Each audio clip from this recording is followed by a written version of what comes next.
Shaka, last week on Straight Talk Africa, you talked about democracy and the role of developmental partners in promoting democracy in Africa. Your take on some of their thoughts?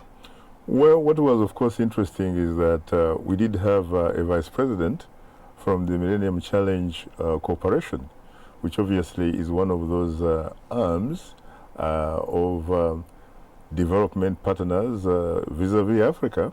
And she seems to say that as far as they are concerned, in fact, they are on track to do exactly what the title suggested.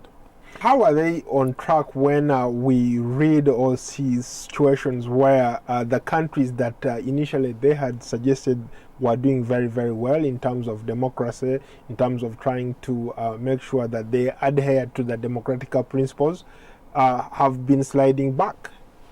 Yes, some of them have been sliding back, but you also have to put in context the fact that, in fact, when they do that, when the countries seem to be sliding back, what the Millennium Challenge Corporation also does is to react to those conditions on the ground. She, for example, gave the specific case of Zanzibar because of electoral fraud on the island of Zanzibar.